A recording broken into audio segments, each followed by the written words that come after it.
got me running. Shake it, shake it, shake it, baby. Raise your hands up. Raise them up.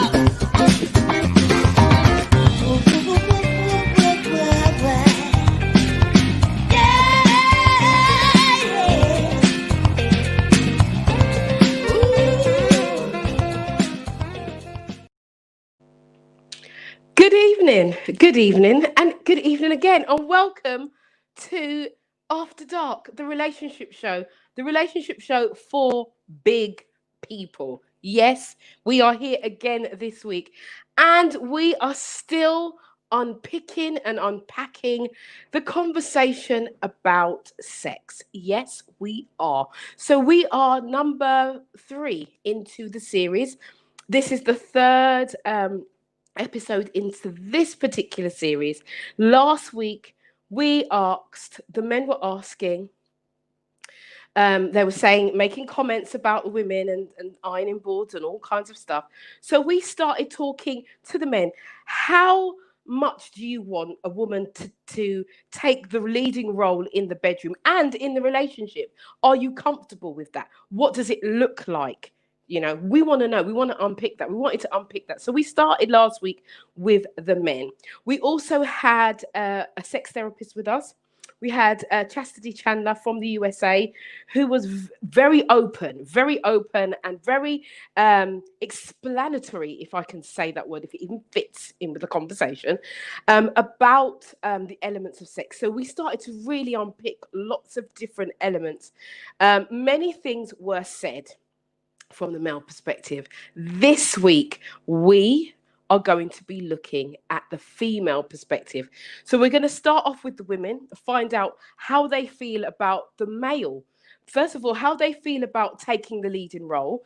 And then we're going to flip the script and ask them how they feel about the men being the lead in the bedroom and in the relationship, and see what we come up with. And then we're going to bring the men in and we're going to have an open and candid conversation. Now, this week, we do have a male sex therapist with us and coach. He is a coach and covers sex therapy within his coaching business, and his name is Fidel, and he is here also. So we have 2 experts in the field this evening, so it's going to be super juicy. So before we carry on with the show, I do want to remind you to get onto your social media and share. Share.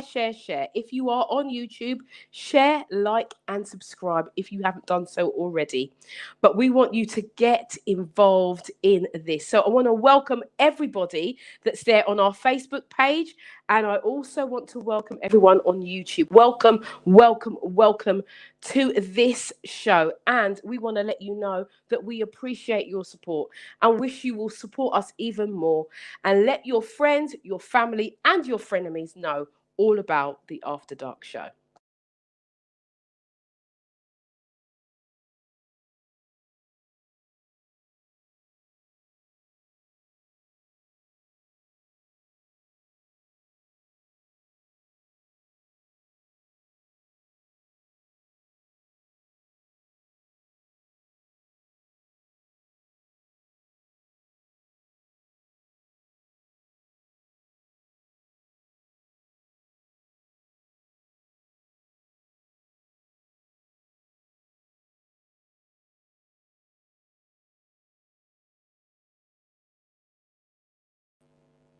Okay, I'm back, guys. I think we had a little bit of a power cut because the lights went off and now they come back on. So we in the UK right now, I don't know if you can hear me, but in the UK we are having some really strong winds. But I'm kind of guessing that you should be able to hear me now. Okay, so we're going to carry on with the show. Without further ado, I'm going to bring in the panel who are here. So if we can see our panel members, I'd like to bring in Chastity. Good evening, Chastity, all the way from the USA. Okay, good evening. We've got Shalomi. Hi, Shalomi. Good to see you here this evening. Faye Thomas Green, a good evening. The women are coming in. Come on, the power. Oh, yes. We've got Cheryl. Hi, Cheryl. How are you doing this evening? Good. Great. I can hear you well. Wonderful. Oh, we've got a man. Hi, Tony. How you doing? Okay, and we've got Fidel, our coach here for the men. Hi, nice to see you. Are we ready, or is that who we've got in the green room? Anyone more? Anyone else in the green room? Okay, so we're going to go with who we've got here. So I want to say good evening to you all. Now I can hear some tapping going on. So who's on? Whose microphone is on?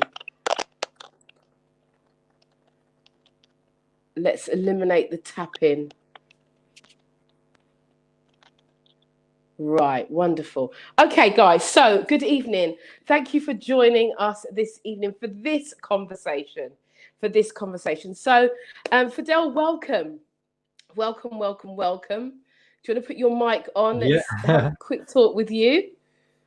Thank you for having me. I'm excited, man. Look at this. What a panel. Good. Good. So good to have you here. Fidel, can you just tell and let the people know you're the modern man as well? So let the people know a little bit about you and what you do. Yeah. So I'm a life coach and therapist. Mainly I work with men who have been through divorces and breakups or having a midlife crisis. That's kind of where I market at. But a lot of the work that I do is around guys getting back in the game. I run dating programs and stuff like that for people when they get to my time of life and certainly looking for that next journey in relationships and so forth. I run a men's Facebook community called the Modern Man Club. I run a women's Facebook community called the Modern Woman Club. And in both groups, we talk a lot about sex and sexuality, as I do with my clients. And so a lot of my work is around that sort of stuff now. I love it. Wonderful. Thank you. Thank you for being here. And I think we're going to have a lot of fun tonight. We are. Okay, we're going to have a lot of fun. So for those of you who didn't see last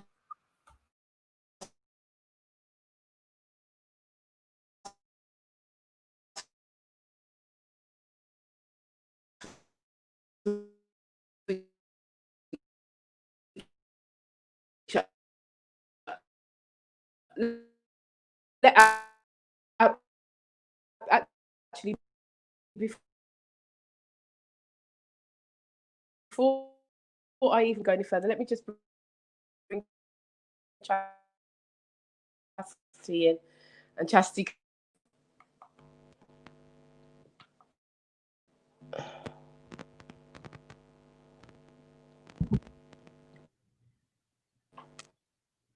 Can you hear me, guys? I can hear you. Yes, no, yes? Yeah. You can hear me. Chastity, just tell us a little bit about yourself, what you do for me, please, darling. Okay, I am a licensed mental health counselor and certified sex therapist in the United States. I see couples. Okay. Let me just.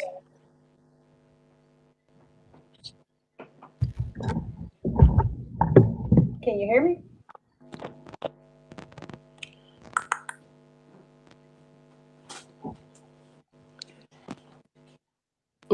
I can hear you. I can hear you. So again, my name is Chastity Chandler. I am a certified sex therapist in the state of Florida. I specialize in. Can you hear me? Can you hear me? Yes.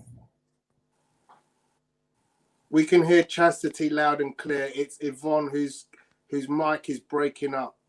Chastity is coming through loud and clear.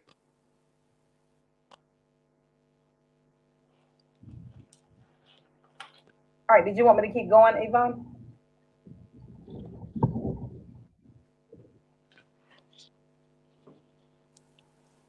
Carry on, Chastity. Okay, so my name is Chastity Chandler. I am a licensed mental health counselor and a certified sex therapist in the state of Florida. I specialize in LGBTQ+ issues, non-conventional or alternative relationships, so open, poly. I do regular couples counseling around intimacy, sex, and all things sex and intimacy related, conflict resolution, that kind of thing. I've been in the helping field for over 18 years. I am a 3-time author and I enjoy talking about sex. And so I'm all about sex talk, no chaser. So I am super excited about today's conversation. Okay, so guys, thank you, Chastity. Can you hear me loud and clear? Yeah, great stuff. Okay, so we're going to move forward with the show. Seems to be having a few issues with the internet this evening, but we bind that because we're saying we're going to get on with this show and we're going to have a good show this evening. So, okay, so last week we asked the men what type of woman they would like to be with in a relationship. How would they like them to be sexually? And one of the comments that was made from the previous show the week before is that women can be, some women, let me put this right, some women can be like ironing boards. Okay? And so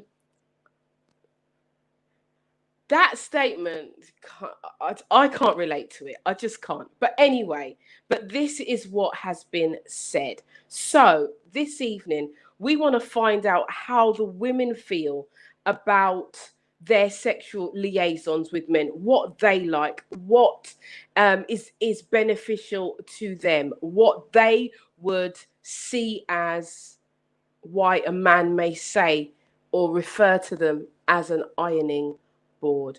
We also want to know about how women feel about taking the dominant role within the bedroom. Some of the men were saying, you know, yes, they would love it. I think Theo was on here last week and he was like, he's up for most things as long as he knows where the key is. He felt like quite threatened maybe if he didn't have the key or somebody walked off and left him in handcuffs. He was like, the handcuffs, no. So we want to explore how far you would be willing to go, what that looks like to you, and kind of reflect on what the men said. And then we're going to bring the men in. I think Tony said he would like a queen on the street and a how did you put it, Tony? A freak in the sheets. Yeah, that's what he said. Yeah. So and I think most of the men, I think Kellyanne was the only one who was really a little bit. He was saying that's not really for him. So we want to explore this. We want to explore a little bit of the BDSM as well. Whether I think we touched on it a little bit last week. Whether or not that would be something that's palatable for you ladies to exercise in the bedroom. Now we know that we are of the older generation. We are like 40 plus around that era, and so this is for us. This is for us to explore because I suppose when we were growing up, things were different. The way in which things were put across was different. And I'm just hoping that Michelle is going to be able to come back into. I don't know if she's having internet issues as well. There's Michelle and Herbie. All right, lovely. So we're going to kick off this conversation. We're going to open it up with the women and how you feel. Michelle was here last week and obviously heard about the ironing board scenario. Right, but we are going to be talking about. So I want to bring in someone who's quite cool, calm, and collected, and it's right in the middle of the screen. So I'm going to bring in Cheryl first and find out how Cheryl feels about what we've been talking about. You're going to have to unmute yourself. That's it, lovely.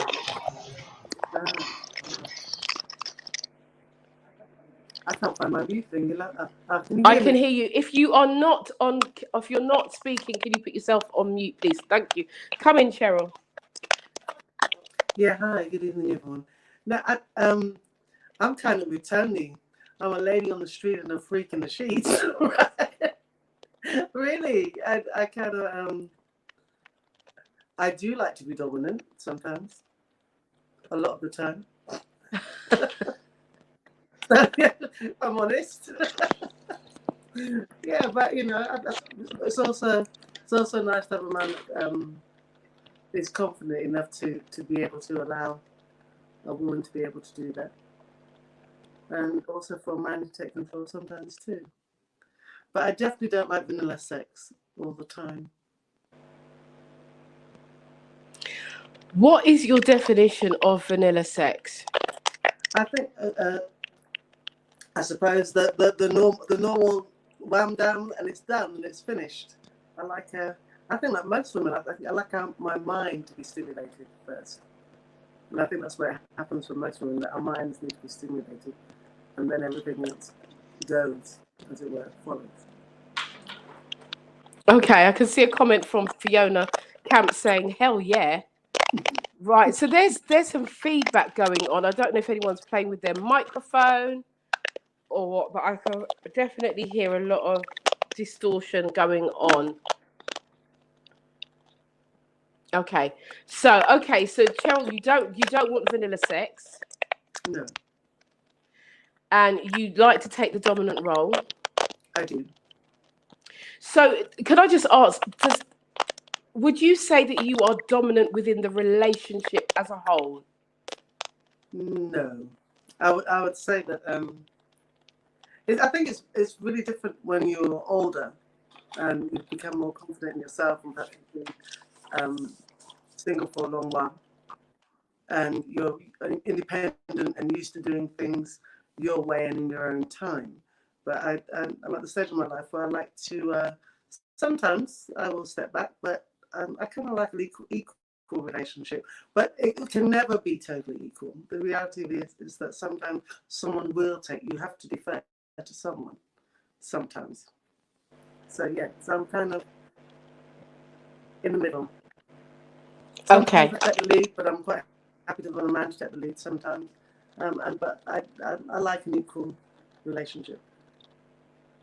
Okay, Faye, I'm going to bring Faye in. Thank you, Cheryl, for your comments. I'm going to bring Faye in because Faye has made some comments over the week. So, Good evening, everyone. Right, so I would say for me, I think I'm a very dominant person in relationships. I know what I want, I know how I want it, and for me, that's where I am outside of the bedroom. Now, in the bedroom, I'm a very adventurous person. My problem is that I don't find men that are as adventurous as I am. So there is a problem with that, and I like to be submissive in the bedroom if I am confident that the man in the bedroom with me is gonna give me everything that I want. So I will be the submissive in that situation. But where I'm not so confident that the man is as confident, then I will be the dominant. And I will tell him exactly what I want. So, right. Okay, that's interesting. So, you're dominant in the relationship and you're dominant in the bedroom, but you will allow a man to dominate if he can. yeah. Because I think some men are quite intimidated. I think some men are intimidated by maybe the size of me, or I don't know what it is. I think that sometimes they like what they see, but when it comes to that part, when it comes to the bedroom part, it's like it's the total freeze. I don't know whether they're I don't know what it is, but I'm a big girl and I'm not frightened of my size at all. But I find that some men they like what they see and they're all about it when they see it on the street, but when it comes to the bedroom, it's like, huh. Interesting. It's a whole lot to handle. Okay, thank you for that. Thank you for that. Your honesty as well. I'm going to bring in Shalomi. Shalomi, come in for me, please, darling. Hello, good night, everyone. Good evening. Well, for me, I definitely have to be in charge. And I like a bit of role play. I like them tall, bit 6 inch or over. And that's it. That's it, basically. Is that 6 I feet don't or mind 6 inches? I 6 just need to inches. clarify. Six Okay. inches and over. I don't do nothing under 6 inches. And yeah, I don't mind them being in charge, but I love being in charge. And as I said, only one rule. no back door. No back door. That's my. I can go through his back door because what should I say? My dream is to put a strap on and give a guy a good shag. That's what I want to do before I die. I want to shag a guy. Yeah, and that's an honest thing. I really want to do that. Right. But unfortunately, I've not met no one that is open to that. And I would like to tie him up like in them strings, one leg here, and just do all sorts of things. Yeah. But otherwise, from that, I'm good. I'm good. Yeah. So that's me. Okay. Thank you, Shalomi. Thank you very much for that. No backdoor. You'd like to dominate role play. It's got to have 6 inches or more. And before you die, you want to give a man in the back door. A good shag. Yeah. A good shag in the back Yeah. door. Okay. Fiona says, wow, powerful woman. Yes, absolutely. Yes, absolutely. Tanya Otimer says, oh, Lord. So we're getting the comments. Guys, do keep your comments coming in. Yes, Fiona, she shows characteristics of a Dom. Absolutely. Absolutely. Nothing wrong with that either. Very, very interesting this evening. So I'm going to bring in Michelle. Michelle is from our married couple. As you can see on screen, you'll see Michelle and Herbie. So Michelle, come in. I think for me, it's 50-50. But I think as for me, as I've got younger, I think I would like to experiment that little bit more. I think that's, for me, that's what it would be. Just a little bit more experimenting. Not too rough, not too, I think I would just take a lead in that if we were to go that way. But yeah, I'm fairly open, but there are limits, I think, for myself personally.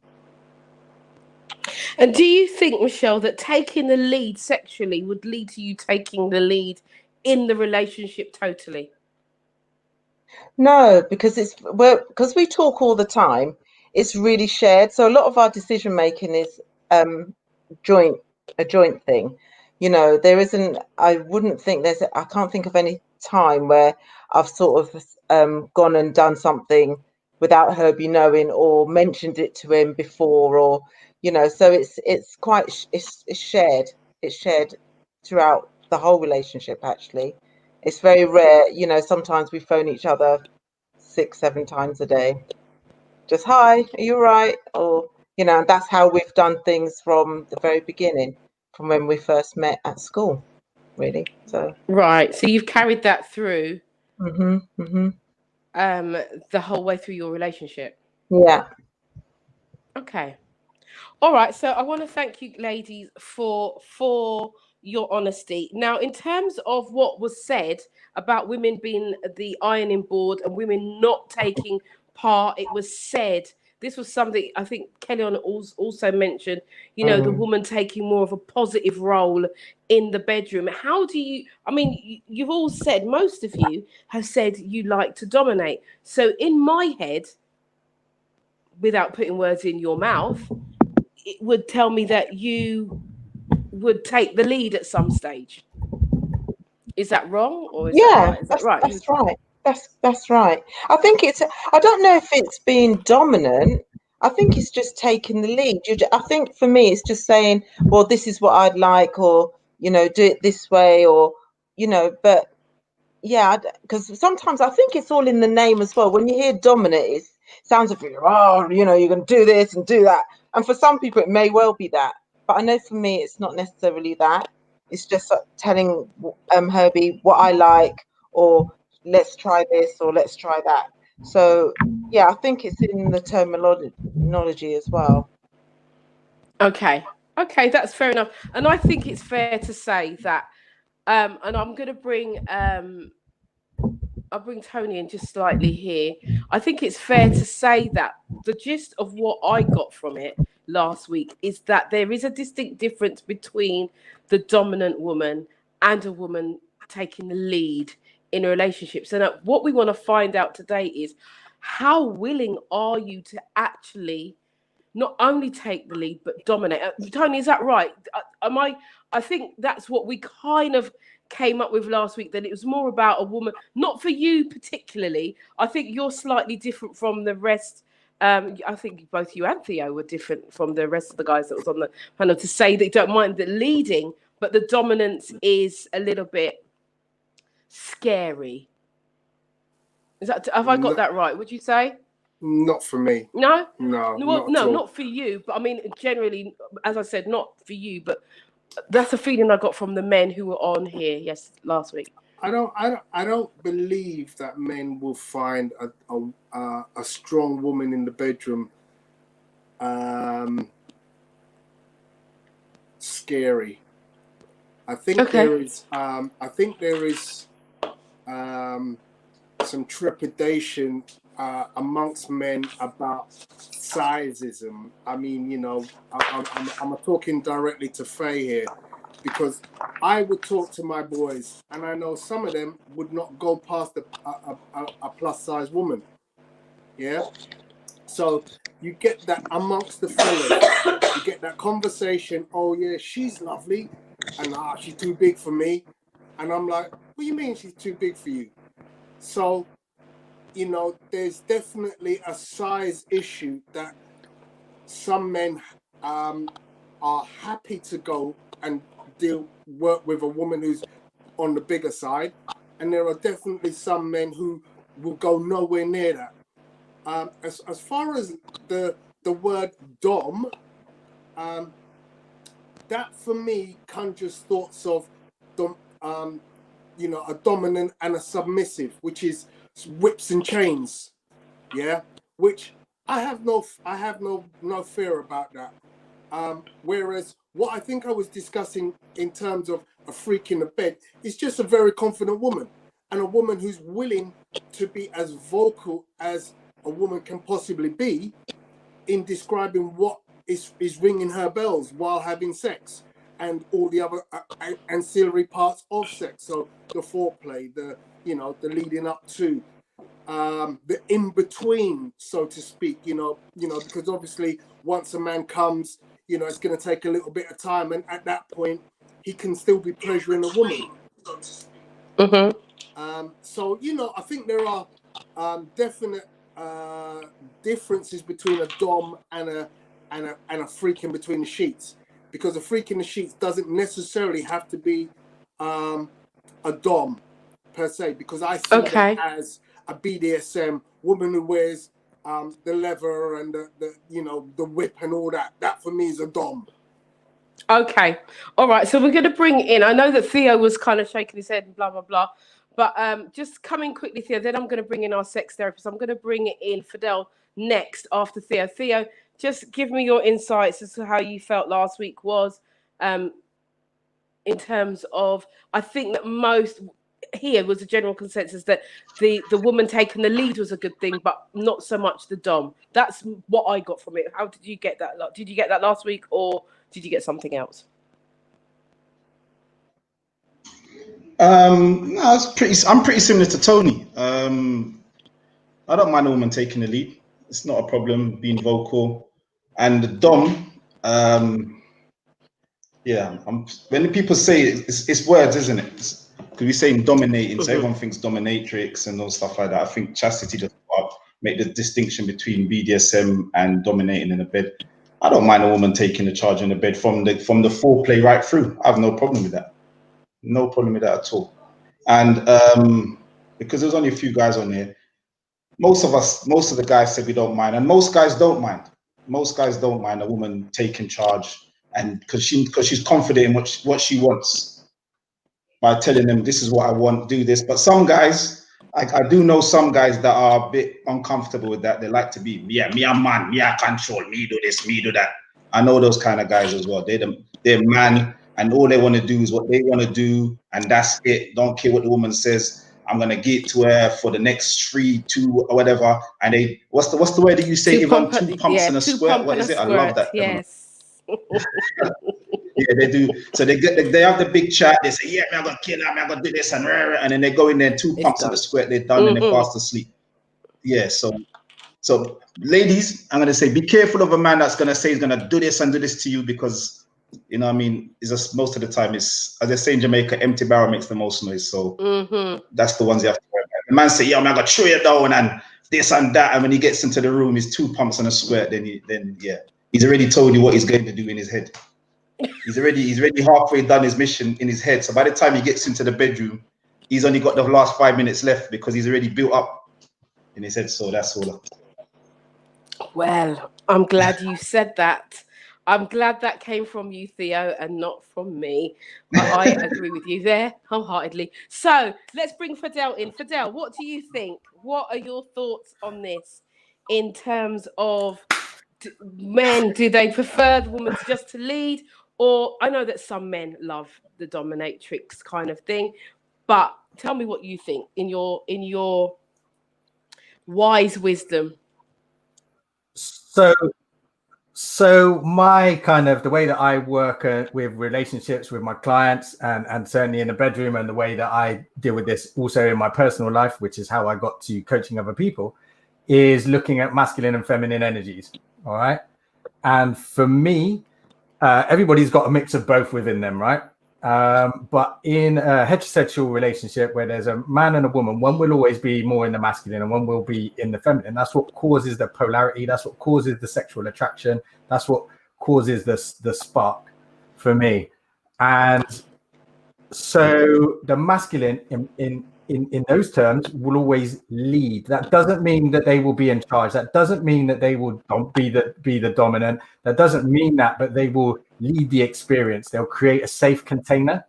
All right. So they will provide that safety and security for the woman to feel comfortable. And then they'll say, okay, take charge. But they'll lead that process and make sure that it's in a safe container. And in order to do that, you've got to be real comfortable in your masculinity. Like some of the guys were saying earlier on, most of us who are comfortable in our masculinity, we do not have a problem with a woman taking charge in the bedroom. What's really powerful is if a woman does that in her feminine energy, in her feminine power, taking control in that way, rather than in where it can get a little bit weird is if a woman steps into her masculine energy and then takes charge in the bedroom. A bit like Shell was saying, putting on a strap on. I have 2 rules actually, Shell. Nothing up my ass, and don't hit me. Those are my 2 rules. Yeah. Personally, but yeah, I think when we understand that concept of that masculine and feminine energy, that brings in a level of understanding and a different understanding in this whole role playing part, whether it's in BDSM or whether it's just about being dominant in the bedroom. Okay, thank you for that. Chastity, would you like to come in and just add to what Fidel? Yeah, I'll add to what Fidel said. And I think for women, or high functioning women, as we call it over here in the States, women who are typically always in their masculine energy during their daytime, whether it's their job or their business or whatever. I think it kind of goes back to what we were talking about last week when we were talking about being more comfortable, right? We don't want to be in our masculine energy. Most of us don't when we get home. We want to take the cape off. We want to let it all go. But I mean, if you're with a partner who doesn't have a lot of experience, or you're not going to be able to be sexually satisfied if you don't take the lead, I think that's probably why a lot of women might take the lead. Does that make sense? Because me, as far as the sex is concerned, which I know is a huge shocker, I'm more passive. I'm an active, passive person when it comes to sex. So I'm more wanting to be told what you want, or if it's a partner I'm already comfortable with and I already know, then I already know what to do. And by the way, my only hard no is fisting, by the way. Okay. Thank you for that, Chastity. So, as ladies and gentlemen, as you can hear, this is a very open and candid conversation that we're having today about preferences in terms of whether one takes the lead whether one is dominant. And it's very interesting. And I'm glad that Fidel brought up about the masculine and feminine energy, because I think it's really, really important that we kind of tap into this and really go a little bit deeper into what this is, because there are certainly women who do function most of the time in their masculine energy. And I want to just ask, go to Fidel and say that women who function, as Chastity calls it, high functioning women who are in their masculine energy, do you believe that that is one of the reasons why they are maybe single? Is that one of the reasons? Yeah, I think so, because you don't, when you're in that masculine energy, you don't really need anybody else, right? You're protecting yourself. You feel safe and secure, because the feminine really is after security, right? Is after feeling safe. And so if you manage to step into your masculine and make yourself feel safe, then you don't need that external masculine energy to come in and do that. And so you other men, women in their masculine energy will quite often want a more masculine man, but what they don't realize is actually what you're going to do is repel a guy in his high masculine, right? Because those opposites don't attract. If I'm Arnold Schwarzenegger, I'm not looking to meet another Arnold Schwarzenegger. We're just going to end up fighting, right? So what I want to meet is a woman in her feminine energy, and because that's the polarity. That's what attracts. So if you're a woman and you want an even more masculine man, the thing that you would want to do is to try stepping more into your feminine energy, and that way you'll become more attractive to the higher masculine man. Okay. Chastity, I'm going to just go to the therapist first. What does that look like in terms of, so for those women who are listening, who are high functioning in their male energy, in the masculine energy, what does that look like, a woman functioning in her feminine energy? Because many of the women who watch this show are single, and we want to work out what it is as to why there are so many single women. So I just want to put that out there to you. Well, I would first say that being single, a lot of people are single by choice. So it's not like they're single because they can't get a man. Anybody can get a man. But are we looking for a good man? Are we looking for a man that can throw down in the bed, can throw down in the kitchen, that can bring in the money? I mean, like, can help take care of the kids. I mean, anybody can get a man. It ain't that hard to get a man. So I want to make sure we put that distinction out there as well. Just because you're single doesn't mean that nobody wants you. So I want to make sure that that's clear. But what I would say is, someone who is always or works a lot in their masculine energy, it may actually take some internal work to be able to turn that off. 9 times out of 10, that woman operating in the masculine energy in that way has been a survival mechanism for that person.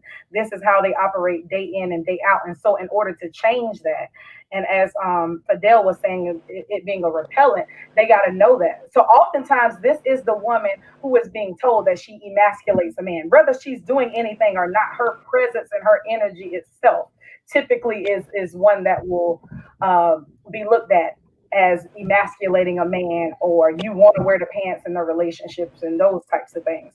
So I think it takes a lot of self-exploration, a lot of self-work to be able to turn that masculine energy down and turn and step into your feminine energy. So it's really okay. It's a common denominator in why my relationships aren't working. What is that common denominator? 9 times out of 10, that common denominator is you. And so if you take a look at you and do the work that you need to do, not only will, I believe, you attract the right man or the right partner, whatever your preference is, but you will have a more successful relationship. But I think it's work to be done.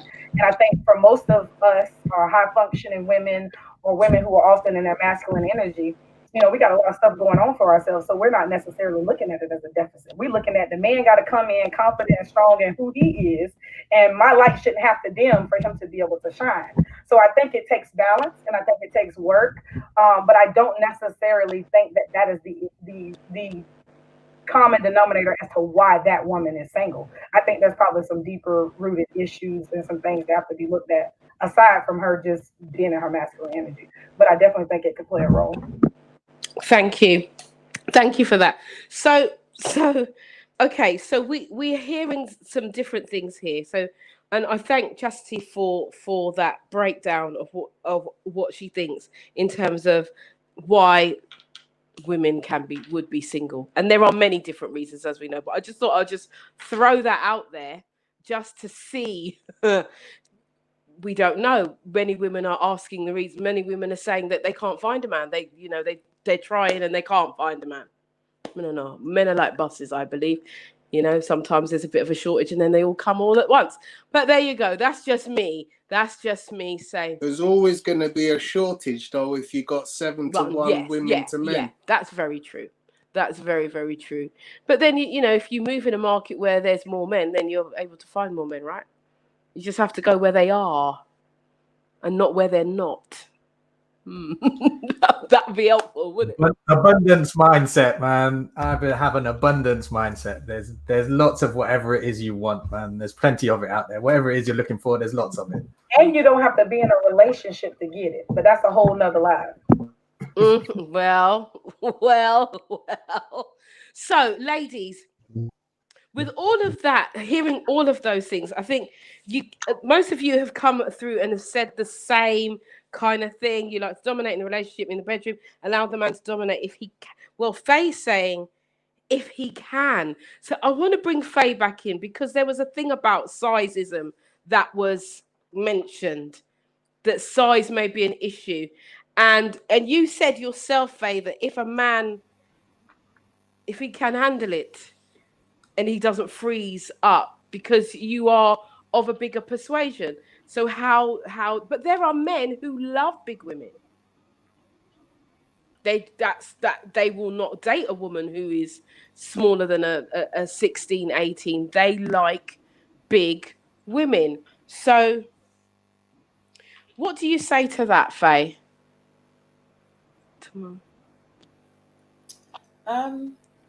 I think yes, definitely there are men that like big women.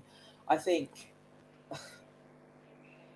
for me, I think because I don't know whether those big women though are as dominant as I am, because I think depending on what's going on outside of the bedroom sometimes determines what goes on inside of the bedroom. So I think yes, the idea of a big woman is great for some people and they like that.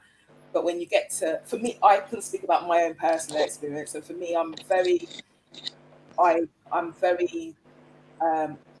good communicator. I do it all day long. I'm a very good, person in terms of adventure and things that I like to do. And I'm, out there. So I think having those conversations outside of the bedroom do determine what goes on inside. So as I said, they're looking at me and they're seeing what they like. They're having a conversation, and even that conversation might meet their needs.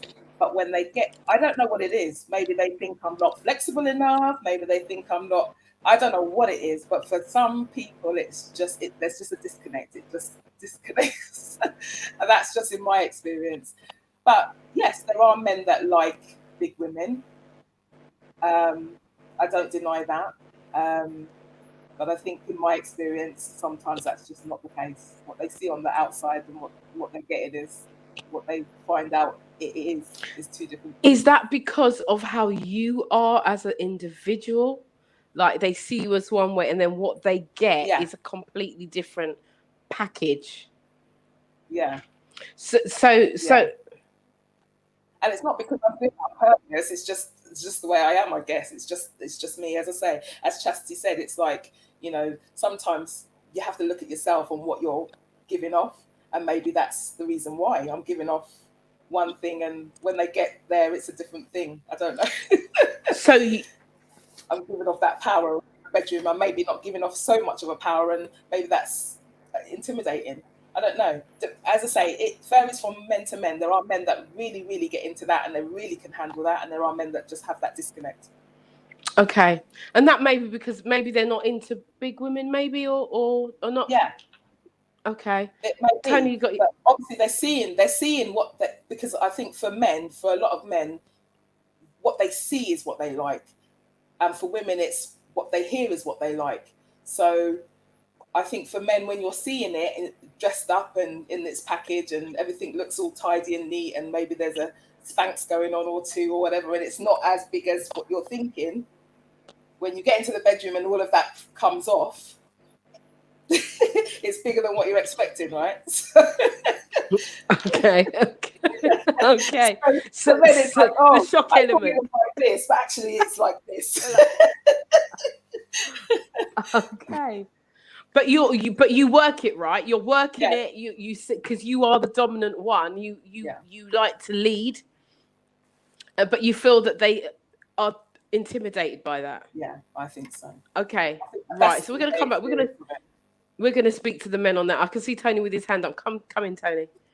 Yeah, so just in response, I've got some of my guys are on my phone messaging me as we're speaking, and I got to say, a couple of them are saying, look, we love a big woman. The comment says big women are on it, especially if you can pick them up and carry them around the house. I like being picked up. So yeah, I think there's a come on now. I think there's a definite liking for big women.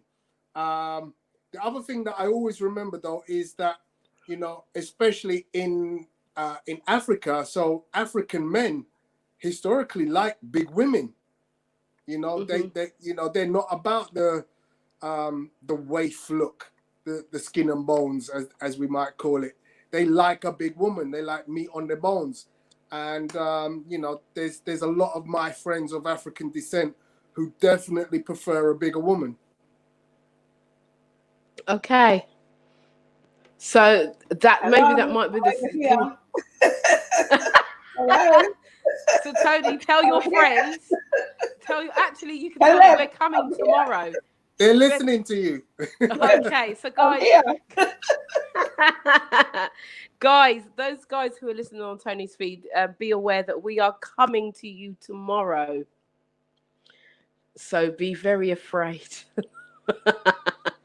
We're coming to join you tomorrow evening. So that should be very, very interesting indeed. So this is how we're doing this thing. So ladies, so I want to come into Cheryl and then I want to bring Shalomi and then bring Michelle back in. Then we're just going to have this open and frank conversation with the therapists in it as well. So Cheryl, hearing this conversation, what are your thoughts? Well, my thoughts are that I think that the longer that you're in a committed relationship, I think for me, the better the sex is, because people become more comfortable and you should be able to be who you are in that relationship. I think if you're not in a relationship where you've had time to talk, get an understanding, because communication is the key there. If you haven't done any of that beforehand, I think that you're kind of setting yourself up to be disappointed sometimes, because also we have to remember that we're all individuals and people have insecurities. I find that there are some men who get very intimidated by a strong woman who can say what they want, and it takes time for them to feel comfortable and vice versa. So for me, the main key for me for a good sex life is intimacy in its true sense of the word. And intimacy doesn't mean sex, it means being able to say what you want when you want to and be comfortable in that space. So I think if you can find a relationship with that, I think it makes a difference to allow you to be who you are. I don't think, I don't actually think that that size necessarily makes a difference, because I think if you build a relationship and that person's in a relationship with you, they obviously like your size and they obviously like you for who you are. So, and I find that it's about being confident in your body. If you're confident, regardless of whatever size you are, then I think it makes a lot of difference to how your sex life is. That's just what I have to say on that. Okay. Tony, you see your hand up? Yeah, I just want to talk about the size aspect again, because it's very interesting that we're talking about this particular element of sex, because you might meet somebody when they're at their best, their body looks like $1 million, and 10 years in, 15 years in, couple of children down the line, that person's body has changed. Yeah, it happens the other way around. Guys, you know, we're getting our beach body ready. We're going down the beach and we've got all the muscles and the six pack. You know, listen, I'm 52. I struggle to get a six pack. You know, it's not as easy as it was when I was in my 20s. You know, I just had to blow on a piece of food and the six pack was there. Now, jeez, I work till the cows come home. It's just not working the way it used to do. So size at different times in your life could be very different in how you interpret it. So I appreciate myself that, you know what, I am what I am, and you just have to accept me as I am, you know, little pot belly as and all. And I'm happy to accept you in the same way. Whereas there are guys where, you know, if you're 40 something and you're looking at a 30 something man, he's going to be a little bit bodyist sometimes. Not What does that time. mean? What does that mean? Bodyist? Bodyist, as in he's going to be very prejudiced to the type of body you have. You know, They want the boobs to be up. They don't want them drooping. They want a bit of back on the backside. You know, they want the vagina to be, you know, nicely controlled and shaped, and the bush above to be, you know, nicely manicured. You know, that's bodyism. That some guys are, you know, some guys, I hear this in chat sometimes. You know, you're like, oh, the hair was too overgrown. I think Fidel's got to say something on that. Come on, Fidel, come in. Just come in. I agree. I mean, look, sexy is sexy. Like, sexy is sexy, and it comes in all kinds of shapes and sizes. And when somebody is just in their sexual confidence and their mind is thinking about sex and they're positive about it and everything's beautiful and everything's lovely and everything's horny and everything's sexy and delicious, then you're just sexy. Listen, people walk past you sometimes and you might have a type, but somebody will just walk past you and like, damn. And they might not be like, they might not be that stereotypical beautiful woman or even the person, the usual type. But you know what? They just walk past you because they're sexy. So for me, I'm fit. I would agree with what Tony said, by the way. I'm 44. I box. I train every day. I do not have a six pack. I have a little belly. Still going on at my age, right? The six pack days are gone. And I also know what it takes to get a six pack. I'm going to eat chicken and broccoli. I'm going to be boring, man. So I prefer to have my life. So on that front, if I'm looking for a relationship, I will look for a woman who looks fit, because that's more of a lifestyle choice. But when it comes to having kind of casual sex, one night stand or whatever, and just relationships and something like that, I've been with bigger women and stuff, because from a sexual point of view, yeah, sexy is sexy. Great. Okay. Okay. Thank you. Chastity's got her hand up. Come in. I definitely agree with what Fidel said. And then as far as what Tony was saying about a manicured bush, same thing goes for us, especially with male-bodied individuals. You know, we always say if you trim the hedges, the tree looks taller. Like, that's a real thing, right? We want you manicured when we're going down and doing all the things as well. I mean, give us the same treatment. I don't know about everybody else, but I prefer a guy with no hair. Like, I don't like chest hair and all that taco meat and all that stuff. But I want you pedicured down there because I want to be able to go and play on the playground. You feel what I'm saying? So make sure that thing nice and tidy, just like you want my thing nice and tidy. I'm just saying that goes both ways. Get your mankini and all of that stuff, manzillion and all that stuff too. Yeah. Boom. You're my kind of girl. My kind of girl there. I just have to say. I would say I'm happy to tidy it for you.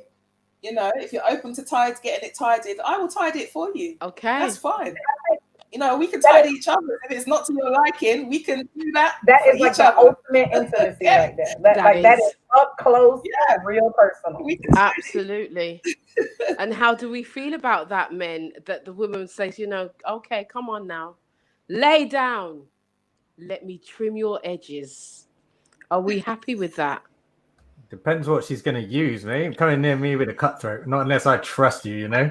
There's got to be that's a whole level of trust. So, Fidel, you're willing to have sex with him, but you don't trust him enough with a razor? I'm just checking.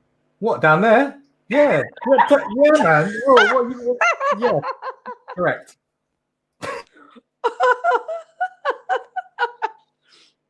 Listen, I am a qualified hairdresser. I have been in the industry for nearly 30 years and I work wonders with a cutthroat. Just thought I'd say. Shalom. I don't, as a man, I don't care. You could be a specialist, whatever. No, no, no, no, no, no. But we know Well, that. Nah, well, first of all, nah. the garden needs to be tidied. Imagine going in a bush and make a joke up on your lip. It cannot work. Come on now. You understand? All this bush thing you don't know what's hiding. 40 legs, scorpion, anything can be in that grass. I rather the plain, clean shave, right? Smelling good too. You understand? One of the worst thing is for a man to have a smelly dick. That cannot work.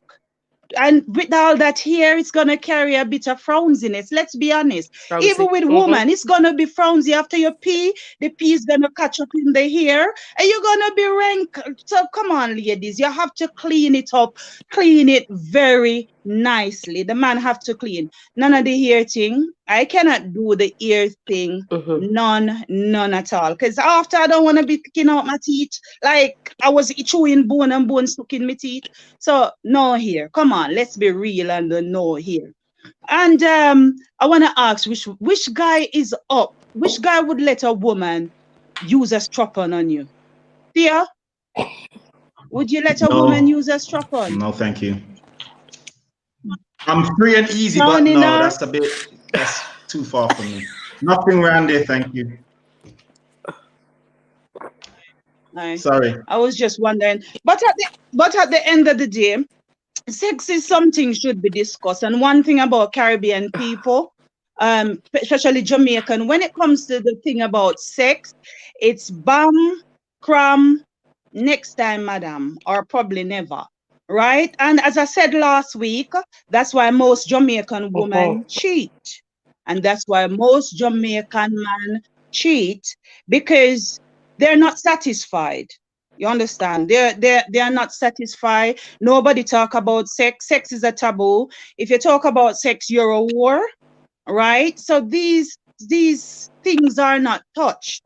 And I like to explore. And that's why I'm single. Because I met a man called Jesus and him changed my mindset. And I don't know if I can be faithful. Because I've never been faithful before Jesus, you see. I've never been faithful before Jesus. So my problem is, I don't know if there's a Dora within me that love to explore, and men tends to be boring.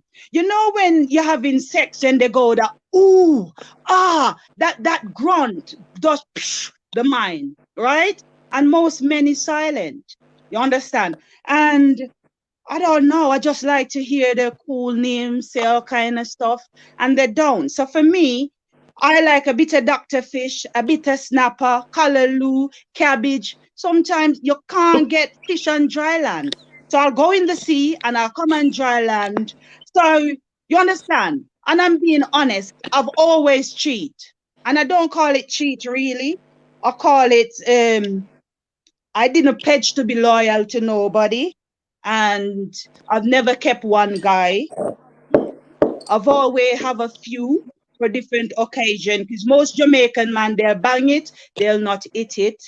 Some will not pay the bill. But as I said, I met a man called Jesus, and now I'm thinking, do I trust myself? And to be honest, I'm a manipulator when it comes to man. I've never slept with a man without a reason.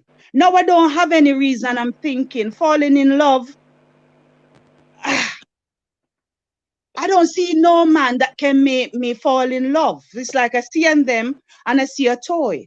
So for me, as I said, I don't know where I'm at now, because I will meet a guy like I did the other day and I just start flirting. And he said to me, I like you and everything, but you're a bit strong. You understand? You're too strong. And I'm thinking, but I'm just used to being a predator. I'm used to hunting. I don't like being hunted. I like Right. to be in charge. So as I said, I'm just at this place right now where, to be honest, all this faithfulness and Herbie and thingy, I do admire you. I've never lived with a man more than 6 months. Never in my life more than 6 months. And I don't know, I get bored. I don't know. You understand? So unless I can be in a relationship, what they call it, and have 3 guys, which Jesus don't allow. So I'm gonna discuss that with him. Yeah. And I can have 3 guys for myself, then I'll be all right. But otherwise, from that, Well, this there are girl, relationships that you can have those things, Shalomi, but you would have to meet the right person. but Jesus does, you see, Jesus doesn't allow it. As I said, my mindset has been changed, right? And I don't play games no more. The thing is, I don't play games. And as soon as I start talking to a guy, I find myself going back to my bad habits. Like I'll be say, Shalomi, I'm not gonna do Shalomi, you're not gonna do this. Shalomi, no. And as soon as I start, I just find that Dora comes out. And I don't know Right. how And to keep Dora in. So I stayed single for over 10 years now. No sex. I'm living a dickless life. And sometimes I'm yeah. thinking to myself, why? Because one man alone Right. cannot So there is satisfy me. polyandry. There are things that you So can do there, Shalomi. But the one thing that you mentioned is about going back to old habits, and you have to, we can work with you to break those old habits and create new ones. That is not a difficult thing, but you just have to be willing to do that and willing to change your mindset. That's one of the things that you would have to do.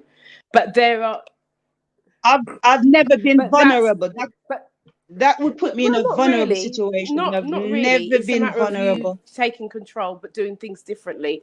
If you do the same thing all the time, you're going to get the same results. If you do something different, you will change the result that you get. But you would have to be willing to do that and willing to go through the process of changing that mindset, if that's what you really want.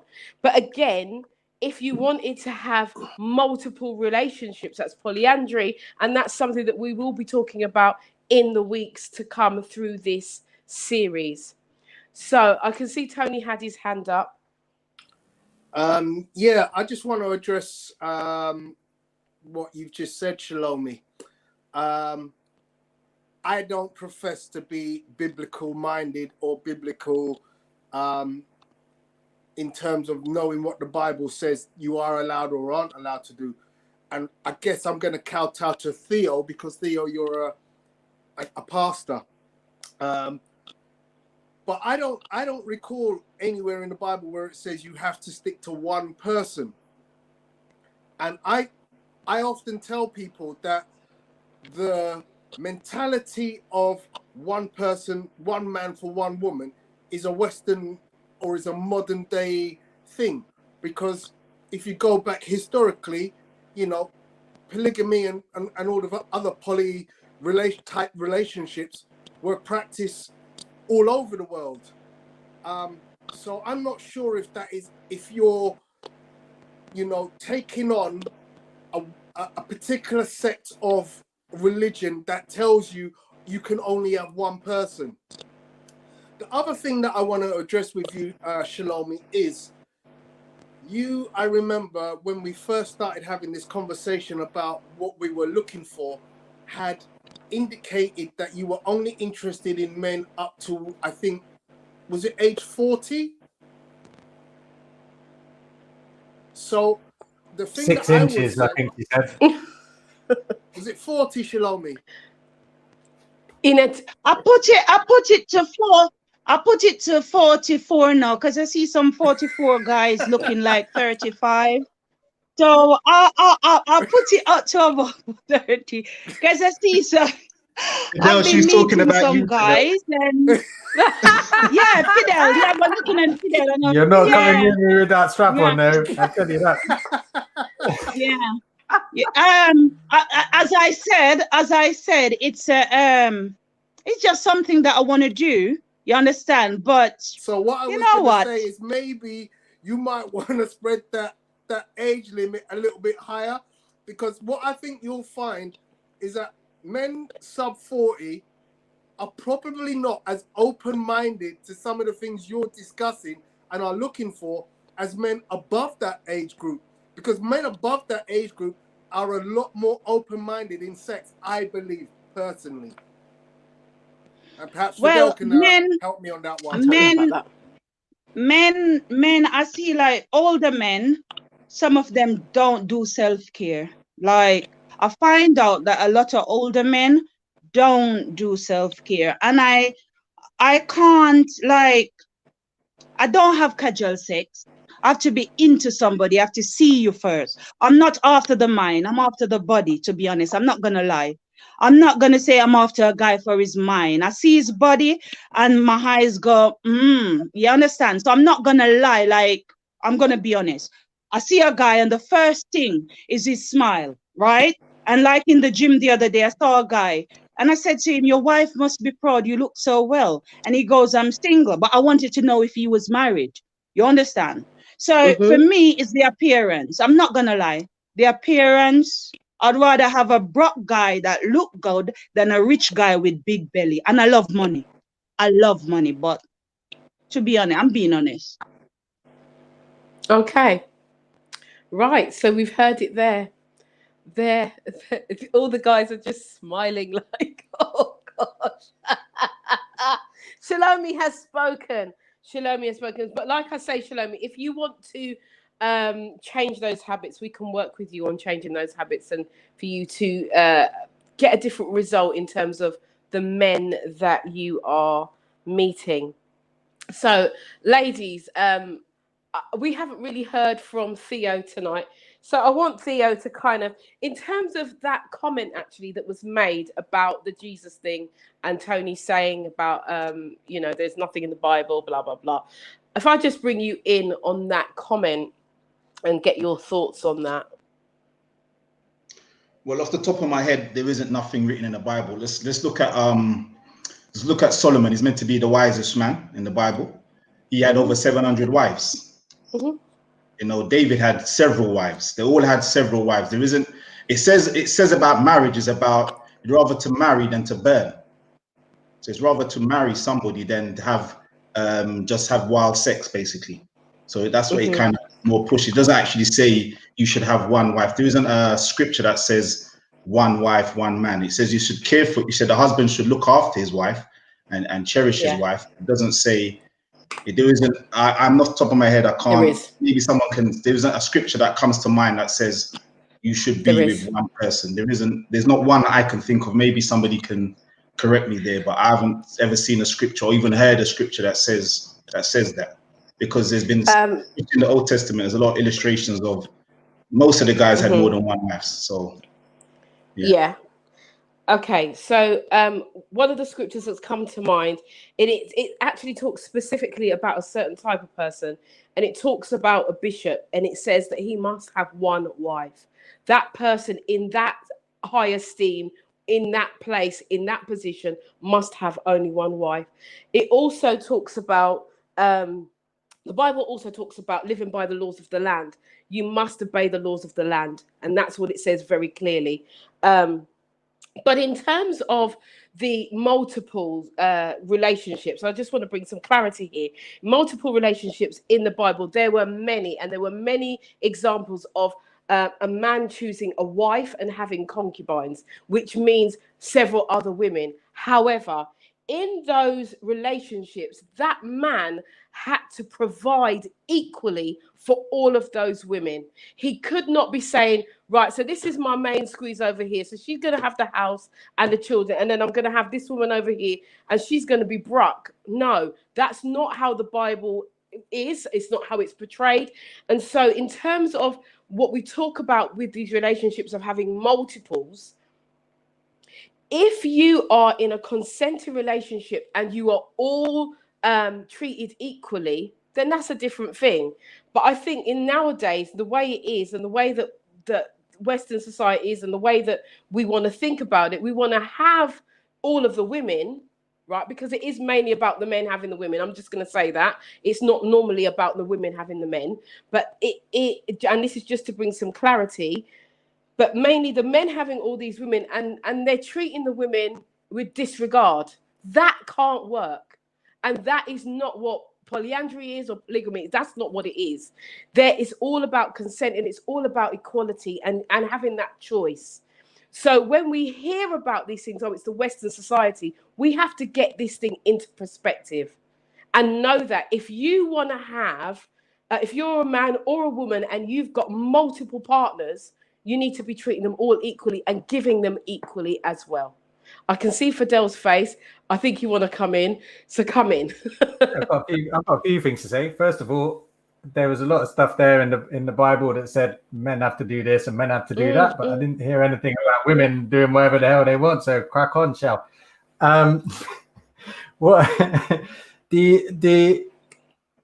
and it's interesting actually on that point. Certainly with the men and women, and my kind of experience in the more alternative scene with polyamory and stuff like that. Like women as they hit middle age just have a much higher sex drive anyway than certainly even men. There's a lot of talk again. Men overestimate their actual sex drive in general.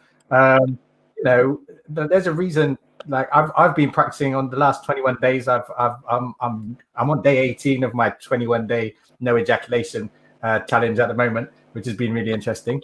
But like. So for women, it's a tantric practice, right? So as a man, we expel our energy when we ejaculate, when we come, but women get energized by the more orgasms that they have. So actually, you know, women, my belief is women certainly entering into middle age are kind of built to have multiple relationships. For me, that's a more natural thing, I would say. And a lot of the middle-aged women that I know, when they start hitting 40 and stuff like that, they're ready, they're eating men up. And going out and having a good time, and I don't see a problem with that at all. Yeah, and you know what, Fidel, you can come on here very often. You can always come back because now we have some balance here, because you know, in conversations it's more like the men, and the women don't want to have the drive, and I'm saying men's drive, sexual drive, is at the peak when they're younger, women is when they're older. And so, and that's why we have some women like myself who are just against the 2 pumps and a squirt and fall asleep. I'm just not interested in that scenario at all. And that happens. And Tony and I disagree on this, because Tony's saying that men, of a certain age, they've got it. And without the blue pill, then, now they've got the blue pill, they can function in a way. But, I think they can do, but what it takes is a level of consciousness, and it takes us to be practicing. It takes us to be looking at things like tantra and controlling our orgasms and becoming wiser and more learning about our sexuality, for sure. But if we just ignore it and carry on, the older you get, if you're abusing your body, if you're not eating the right diet, stuff like that, you're gonna go limp, and you're not going to be able to manage it as well, and the natural course of things. But if you work on yourself, physically, mentally, emotionally, and sexually, then there's no reason why we can't keep up. But it requires some effort for the majority of men. Some guys do it naturally, but I would say for the majority of men, it requires some sort of dedication to the cause. Thank you for your honesty. Thank you so much. Shabba says woman can't done. That's what Shabba says, isn't it? The woman can't done. That's what Shabba says. Woman can't done. So it's all good. 2 pump and a square, and just move on to the next guy. Yeah, because it's not a problem. Yeah, because the thing is, as I think we kind of hit on it last week a little bit. It's not so much if you're into the 2 pumps and a squirt. That's one thing, right? And you're able to get back up into the game and have a wonderful time after the initial 2 pumps and the squirt. And the second time round is maybe, I don't know, 25 pumps or whatever. But there is a number to it, and it has a longevity, right?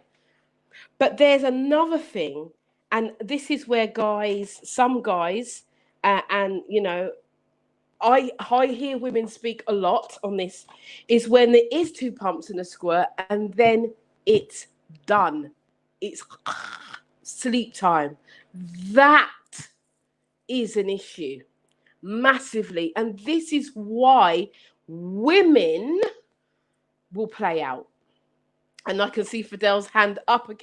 Come in. You can Yeah, come in. well, one of the best books that kind of comes up with a theory of this is a book called Sex at Dawn. I don't know if anybody's read it, and the theory was that actually historically, way back in time, it was a matriarchal society, right? So really, men fall asleep after having sex, so that women have multiple orgasms, so they can go and get sperm from lots of men, and that way the children, nobody knows who the father is, and so all of the men in the village or the group will contribute to bringing up the child. So that's one theory from an evolutionary point of view.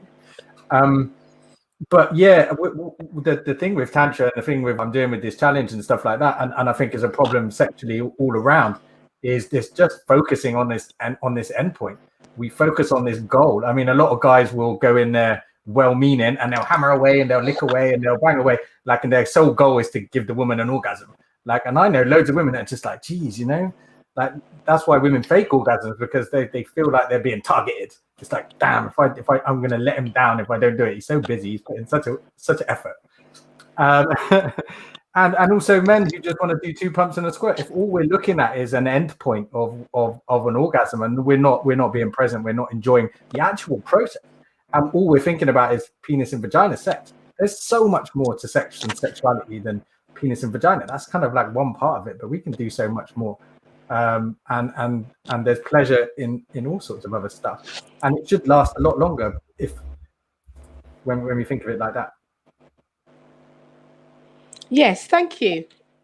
I thank you for that, because there's so much more, so much. Ladies, how are you feeling this evening after hearing all of these things? Because I really want to come back and find out where you're at in terms of, you know, are you ready to explore a bit more in the bedroom? You know, I'm not talking about, you know, flying on chandeliers or anything else, but are you prepared to, you know, have the conversation with, because I know that there's 3 single women here on this here, so 4 including myself. Are you willing to do more and be more exploratory in and having these conversations first off when you meet somebody? Is it too soon to have this kind of conversation? Can I just say something, Yvonne? Yes, you can. I was just listening to what Fidel said and how we spoke about this a few weeks ago. And, you know, they were saying, the men were saying that the ultimate goal was to That's right. Have an orgasm, you know, and to come. That was the ultimate goal. So it was quite refreshing, actually, to hear what Fidel's saying, because his point, or your point, Fidel, was spot on. Because sometimes I think it is that feeling of, yes, they've put in the work and they've done whatever they needed to do, and, you know, all the build up, but, you know, it was to, it was to bust the nut, wasn't it? That's Something what like it was. That's what we were saying. To bust the nut. Do you know what I mean? And I was just saying to Herbie, but that's what the guys were saying a few weeks ago. It's the ultimate goal is to bust a nut.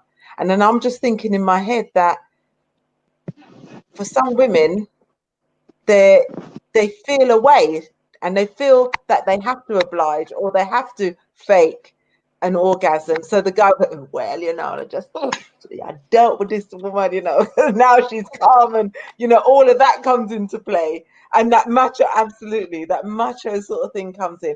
So yeah, that is really, really refreshing. That's why I say, Fidel, you come back every week. I'm telling you, love it. Because actually it's now the balance, because this is what we were saying, but we were being told, no, men want to bust on up. That's what they're, you know, and we, you know. Come in, Herbie, because you've been quite, we haven't heard from you tonight. Come in, Herbie. I'm listening. Just going back to the this multiple relationship and partners. I understand, back in the Bible, Old Testament, and, you know, it was a way of life, and even still around the world, in a lot of unwesternized countries, it's a regular thing, it's a usual thing. over in the Western world, we haven't been brought up that way. We've learned a different way of thinking, and those sort of relationships make it very complicated in terms of how they operate.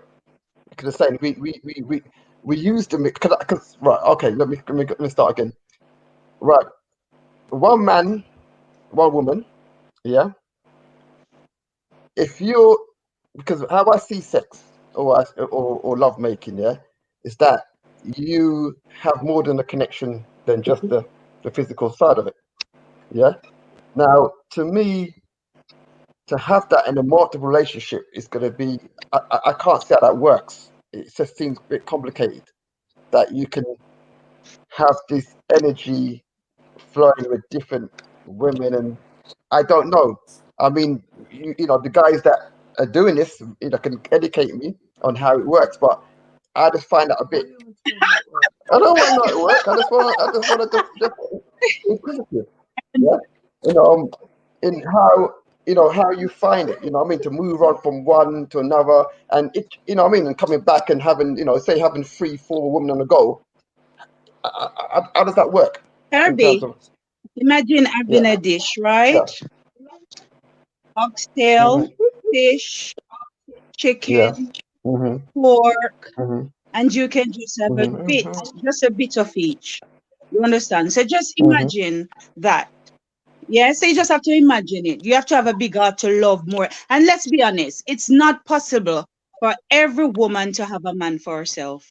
Some woman will have to share or go dickless. We're gonna be honest, because we could beat around the bush, we could quote the Bible, or however you want to put it from now till the morning. It is not possible in 2020 for every woman to have a man for herself. Man short, woman want man, and man want man. So I'm we not have a sure. I'm not shortage sure because of. there's a lot of single men out there and a lot of single women, and sometimes like Mimi Shaw goes like, you know, some single men and some single women. We think like, what's going on? And they say, no, I can't find Because no men. Oh, I can't find a woman. And we're thinking like, they're there. Because what I've found, I've seen a lot of single man, but they're in the wrong body type, right? So I've seen a lot of single man, but they're just in the wrong body type. I'm like, I'm gonna be honest, right? There's a lot. I get picked on a lot, but I look at them the other day coming from the gym, this nice Range Rover drive down, and he stopped in front, and I saw his belly, and I thought to myself, you might meet in an accident because the belly was stopping the steering wheel. And as I saw him, I knew I was going to give him the wrong number. Yeah, I'm being honest. As I saw his belly, I knew I was going to give him the wrong number, which I did. And he looked like he had everything going, but his body type was just wrong for me. So yes, there is a lot of single men out there and a lot of single women, but the body type ain't matching what people are looking for. So let's be honest. Well, that might be Yeah, the it's issue. not no good. People looking I for, think you know, what I mean, them, I don't know what they're looking. Sometimes I don't know what they're looking for, you know, or they even and, get what they're looking for and they don't want it after a while. and sometimes I just have to say to the women, especially, and also to the men, single men and single women, and sometimes we just don't know what we want. We say we want one thing, and then we actually want another. So, and I say that because every week, I mean, I think we're on week 21 or 22 of doing this show, and every week I take notes. Every week. And some of the things are so conflicting. I'm like, but didn't they say this? Didn't they say that? So, you know, it's clear that it just depends on which way the wind is blowing as to what decision you're making as to what you want. But that's everything about the feminine, though, isn't it? You know, that's the woman's prerogative. You can absolutely, change your mind. there's nothing wrong with it, but But we have to be clear because then we're men with the women. Let me just say for the women, then we have the women men bashing. Oh, but they're this and they're that. But actually, you don't know what you want because you're not being clear, and we have to be clear. But equally, on the flip side of that, there's men that do the same thing. So the men who are going, yeah, you guys do the same as well. Not that much. Fidel. Most guys are Yeah. pretty consistent what they want and what they Nah. like. Most guys. Nah. We don't really Nah. switch and change. I haven't met disagree. those guys that change what they like or what they don't like. I don't know those guys. Maybe you've met them. I don't know. Because when men I'll talk, be honest with when you, men talk to men, they're talking from the masculine. But in order to find out more reality, talk to a woman, and vice versa. You'll get more truth that way. I mean, I'm talking personally. I have mentioned many a time the things that I like, the companionship of a woman. I've never mentioned what she got to look like, because I'm not that kind of. I'm not bodyist. B, I'm not colorist. I'm not. There's a lot of things that I don't put. I'm not. I am a little bit ageist only because I am senior. I'm 52, and therefore I don't see the point in me being involved with a woman in her 30s who might potentially want children, because I've got my children. I'm not into looking at women who are potentially looking at somebody who can be a baby father, basically. But most of the other things. So what you're I'm saying, open. Tony, that the appearance of the woman don't really matter to you that much? Appearance is important, of course, because there's a physical attraction. There's always a physical attraction. But I can be honest, that physical, I find Chinese women attractive. I find Indian women attractive. I find black women attractive. There's no race of women that I go. I'm not talking about race of race. I'm people are not talking about attractive. body type, like what a woman looks like. You don't. No, You I don't don't. have that. I don't have that. I've been out with women who are big, plus size women, and I've been And out with short, skinny women. you don't mind if she's So short. I'm not bodyist at all. Short, tall, it doesn't matter. Okay. I don't mind. Okay, I just want to interact there, because there's been some messages in regards to Fidel. Fidel, can I ask you a personal question? Mhm. Are you single? Yeah. Okay, Yes. because Oh, you in trouble now. You in trouble now. You're in trouble now. because Lock the door up. Lock there- the door I up. also want to address a you- couple you- of comments that Yeah. the 21 days, you can still have sex. That's kind of the point of it as well. It's just no ejaculation. So as I said before, sex is about more than just that endpoint. So everyone's like, Right. oh, well, we'll wait until 21 days. Not that I'm inviting anything. I'm just saying that the point of this is that you're supposed to interact and have sex as well during the process. Right. So I just thought, Fidel. because I saw that. Hold on. I saw the comment come up. So after your 21 days, You have a cute. You have a bugger. there's a girl. queue on There's a the bugger, comment girl. on Facebook and on YouTube. We got a little backlog. So all that backlog that you've got, that you're backing up, my brother. You There need may it. be a release Yeah, for mate. you. There may be a listen. This is how the show goes. This is how the show goes. Fidel, Fidel, do you hold do, on, phone Shalomi, sex? hold on. Let me finish talking. Yeah, so there may be a little bit of a backlog there for you, Fidel, because you are the new guy on the show. So, Fresh they meat. are, yeah, you're fresh meat, darling. You're fresh meat. So I just thought I would point that out as the comment threads are coming in. I just want to thank those people who are putting the comments on Facebook and YouTube. There are lots and lots of comments there. There's a couple of comments there from Delroy I do want to pick up. So if I see a phone number coming up. So if we can put those comments up from Delroy on the comment thread, I would appreciate that. Shalomi, come in for a moment. Fidel, do you do phone sex? Because you're in the US, I'm in the UK. Do you do phone sex? I'm in the UK. I'm in Bristol. Lord. Oh, damn. Fidel, why you said that, man? Why you said that, brother? Why you gonna say that, man? Okay. Fidel, why you gonna say that? No, I'm easy to find. I'm easy to find. Don't say that, Fidel. Oh gosh. Because Oh because gosh. Fidel, Hot in here, you know. the garden Oh has God. been closed. The garden has been closed, and Yes. there are roses like ready to Wow. be trimmed, and Oh you Lord. understand. Listen. No water hasn't run down Jerusalem for quite a Listen. long time, Okay. and I'm ready to climb the wall of Jericho and Okay. walk around it God. and Oh shout God, look, we've got seven the fans times out. The guys have got until the it fans falls Yeah, out. this is for you, down. brother. This is for you, So I bro. want you to get my Okay. number. Hold on. You Listen, really look Fidel. like something I'll do. Yeah, yeah, Fidel. Get my So, number, Fidel. You look like someone I'll do. Like you look oh tall, God. you look firm. Okay. So, You understand? ladies. Yeah. Wait, listen. We've got somebody in the States actually. Kim Samram says, "Wait, does Bristol have an airport?" There you Yes. go. Listen, yes. Oh, and he said yes. So, Fidel, you are up for it. And Tisha said Bristol's not too far to travel. LOL. Listen, Fidel, you are the new guy. Listen, this is why we have been looking for some more men on the show. We've been doing this show since lockdown, and I do believe from this show tonight that lockdown has definitely had a significant effect on some of the ladies. It has. Like I said, Yes.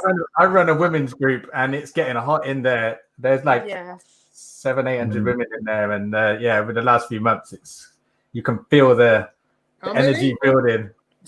Yeah, Tony wants to join. He said, "How many?" Yeah, I think there's about 700 women and me. So you were Did like, you say 700? yeah. Wow. I'll send you my number.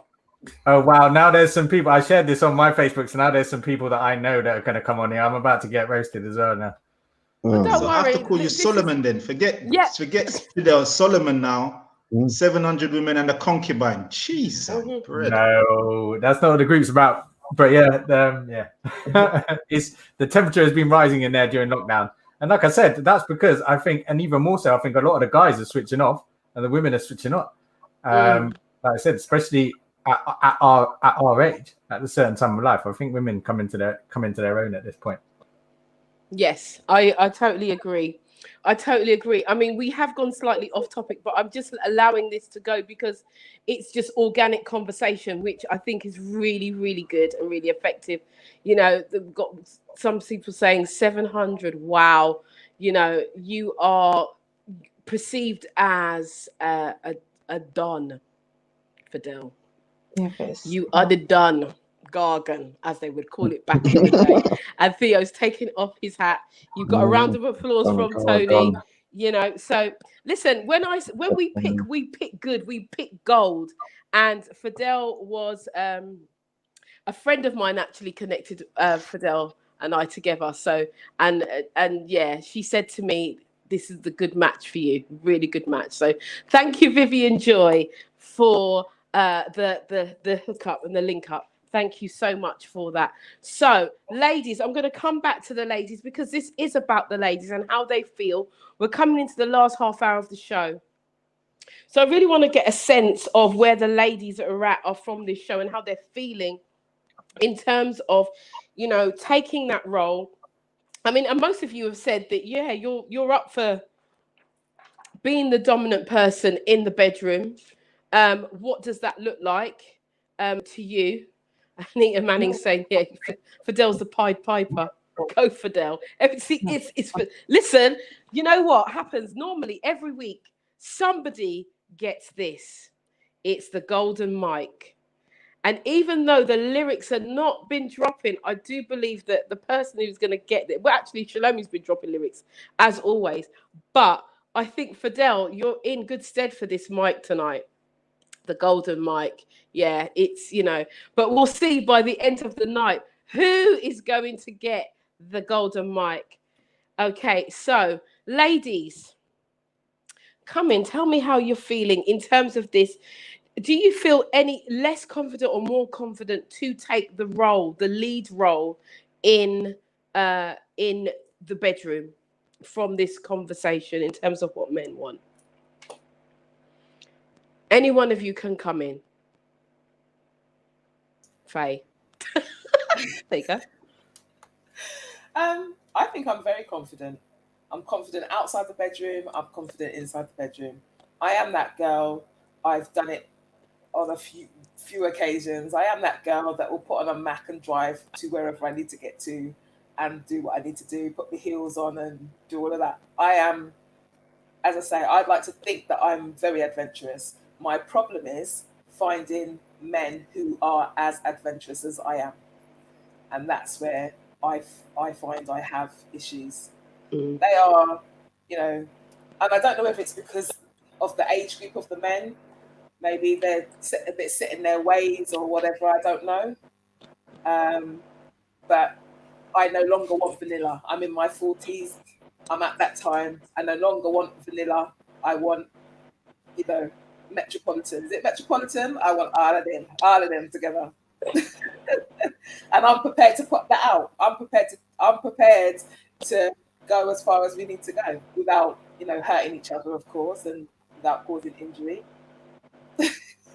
So, but my problem is finding the partner that does that. Mm-hmm.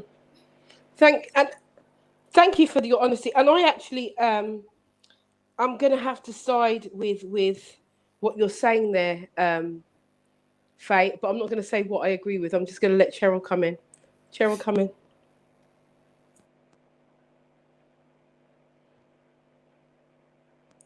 Are you still on mute, Cheryl?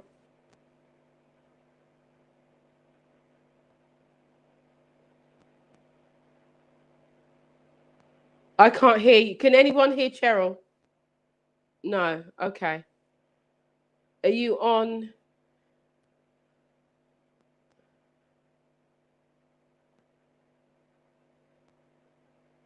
Oh, you turned your mic off. Okay.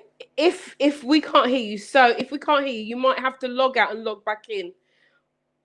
Right? So if you log out, log back in, and then we'll come back to you. Shalomi, what are your thoughts? Well, finding men, most men in their 40s and 50s, I see, they don't really want serious relationship. They say it, but honestly, by talking to them, you realize that lots of them have been in long relationships and they're just finding themselves. A lot of black men is not open for adventure. The most adventure they will do is bedroom and all of that. They don't really, they will say, yeah, they want a woman in charge, but only to a little limit. They have a cap on it, right? To how much you can do, right? I get to understand that a white guy that's not racist for me to say white guy, am I? A white guy, I get to hear that they're quite adventurous. My problem is, no, I'm not going to say it, you know, I might get in trouble. I'm going to leave that one. Yeah, I'm not going to do that one, yeah. But my problem is I love my coffee black or with a bit of milk, yeah, if I'm allowed to say that. So for me to learn a lot of things, I might not know because black man just limited, man. I don't know why they're not open to a lot of things. Right. And for me, I like to be in control. I don't, as I said, if I get the right man to make me vulnerable enough for him to do certain things to me, you just never know, because I've never had that man that can make me vulnerable. But if I find, what is Tony saying no about? Can I interject, please? Can I please Go interject? on. Yeah. Go on, Tony. We had this conversation a long time ago. Yeah. There's a thing called Big Black Cock, BBC. Yeah. That there part of Pornhub or that part of the sexual thing, black men are the dons. When it comes to sex play, there's a certain element that no other race can talk about, because we don't have a white man's cock. We don't have a Chinese man cock. We don't have an Indian man cock. We have black man, big black cock. Yeah? But not all black men are big. Can I just say that? Not all black men are big. Let me just say that. No. I'm not saying all, but I'm saying there's an element of sex play that a lot of black men are very active in. Yeah. So But to where are say that they? black men are not experimental, or we don't have X, Y, and Z in our game, I don't believe that's true. Sorry. But Tony, you just said to me you want to let me use a strap on you. I've not met a black man that would let me experiment that strap on. This is my life dream and my life goal. Just to have a guy, right? George, I'm just not a even minute. Shalomi, laughing. Shalomi. I'm You're not gonna find many men that's gonna want you to do that to them.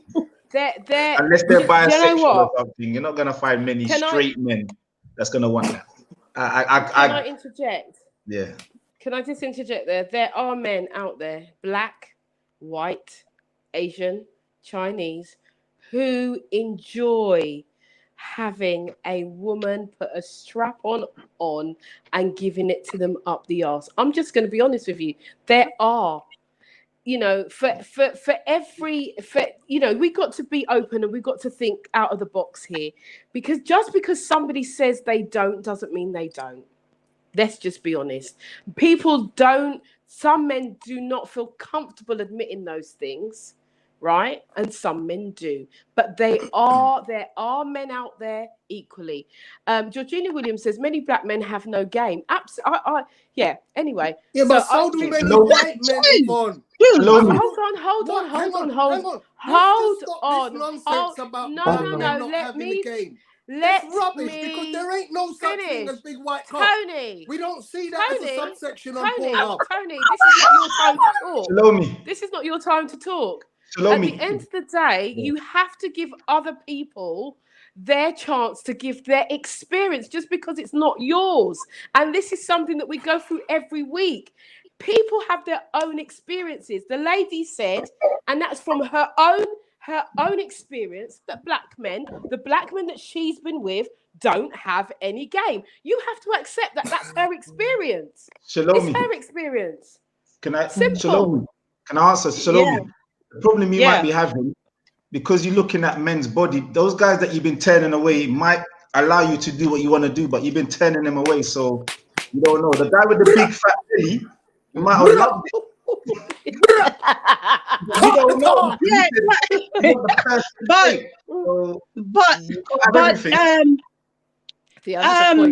I like a bit of challenge, and I like to get a masculine man down. If I can just get a puny man to do anything, I don't feel like I've done nothing. I need a man like Tony to get him on his knee, hanging over my bed and have him making some ground, and then I would say to myself, I would think to myself that I've had a job done. If I can get just any little puny guy, right, to have, no, I want to have a guy like Tony, like, you know, a masculine guy. And I want him with his two legs resting on my shoulder as I pull him in and out on my drop on. Okay, right? so let's move on from here. Let's bring in some. Cheryl's back. There be a sacrifice. Cheryl, let's bring Cheryl back into the conversation. Cheryl, we didn't get to hear what you had to say, and then I want to bring in Michelle because we're winding down the show now. So Cheryl, come in. Well, I suppose the first thing I'm going to say is, Fidel, watch out. Prepare yourself, brace yourself, as they say, incoming. I have to say that for me, one of the things we're talking about with multiple partners, I don't want a man that's sharing his bodily fluids with someone else and coming home to me. I'm sorry. That's a major turn off. I would like to think that whoever my partner is, that I can do whatever it is that I feel like doing with my partner and vice versa. So that's my main thing. As far as being dominated, but there are some men who are intimidated by women who say what they want. And that goes across all races, I think, or all ages. And I think the older the man is, I think the more set in his ways sometimes he is as well, and less open to trying new things. So that's just my thoughts on that. So, yes, but the older I've got and the more confident I've got, the more I say what I want. But for me, that conversation is for someone that I'm in a relationship with. I don't do casual sex. You know, so yeah. So that's basically where I am with that. And I, like I say, I like to take it. And sometimes, a lot of the time in the bedroom, not out of the bedroom, but yeah. Okay, thank you. Thank you. I was just having a little bit of trouble hearing you a little bit. Can hear some disruption on the thread. So, Michelle, I want to bring you in. What are your thoughts? I think it's different strokes for different folks. It's what suits you, you know, and I'm good. I'm good. I definitely feel, as I said earlier, that, you know, I think as I've got younger, things have changed over the years for the better, and I think it is about being more confident in who I am. I know that my eating habits have changed for the better. You know, I know that I'm exercising, I'm doing things differently. So I think I would definitely like to do the bed talk differently, slightly different. Okay, thank you, Michelle. Thank you, Michelle. I think we've heard a lot tonight. I think for me, and there's been some comments there. I believe, as much as Tony doesn't want to believe that, and for whatever reason you would say that is your reasons, but from a female perspective and from my own perspective and my own experiences, I believe that, and again, it's my experiences. Can we turn the mics off, please? Because I'm hearing a lot of feedback. Mr. Sound Engineer, can we turn those, put everybody on mute? Thank you. Yeah, so I have to say that there's been a few women who have said that they have found that black men are not as adventurous. And I have to agree that once, in my experience of men, black men, they are not as adventurous as their other counterparts. I'm just saying, and that's what I found. And I'm not going to take back that talk. That's my experience. Also to say, I think there's been a couple of comments on the thread that's saying, with the BBC statement, the big black cock, not all black men have big cocks. And there are white men, Asian men, and Chinese men, and all different kinds of men who have big cocks too. It's not exclusive to the black man. I know that there is that thought, and yes, we want to believe that, but equally there are others who do have big cocks too, and that's again from the experience of women. And what I want us to do, because one of the fundamental things that I find in our talk a lot is that when some information is given, we don't want to accept it. We don't want to accept the other person's point of view. And we must. Because if we don't, we will never grow, ever. You know, women think about things differently. And I'm sure Fidel will back me up here. Women and men think differently. Our experiences are different. Like the thing that was said about women being an ironing board. Many women are like horrified at that thought of being called an ironing board. But from the male perspective, that's your experience. So we can't take it away from you. That's your experience with the women, some of the women that you have been with. Can't take it away. We just have to accept and then look within ourselves and think, well, am I that woman? Do I behave like an ironing board? We have to do that. And that's the only way that we're going to grow. It's the only way that we're going to develop. If we constantly say, no, that's not true. No, that's not true. I don't believe that. I don't believe that. Then there's no room for growth at all. We have to be open. We have to be fluid in everything that we are going through. We are at an age where we want to join relationships and grow and develop, you know, better relationships that last. Some of us are divorcees. I'm a divorcee. So the relationship that I want to go into, I would want that to be a lifelong lasting relationship now. But if I don't listen to what you men are saying, and I'm just in my own head, no, it's this way, no, then that relationship is not going to go anywhere. It's not going to grow because I'm not open. I'm not open to correction, open to things changing, evolving, because things do, and everybody is different. So we are coming into the last 9 minutes of the show. And I just want you guys to just give a second, no long epistle.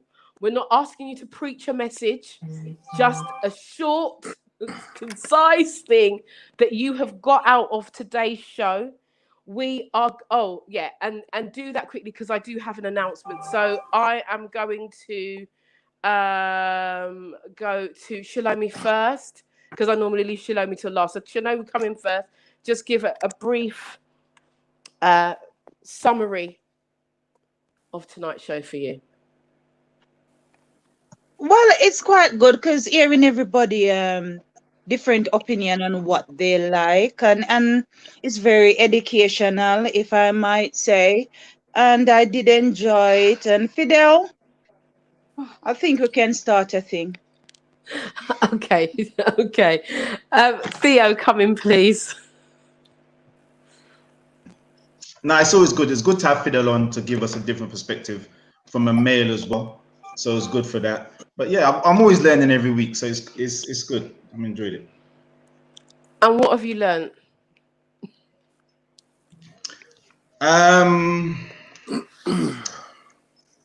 That Shalomi wants to give a man. She wants to use her strap on, and she's very adamant about it too. That's what I've learned.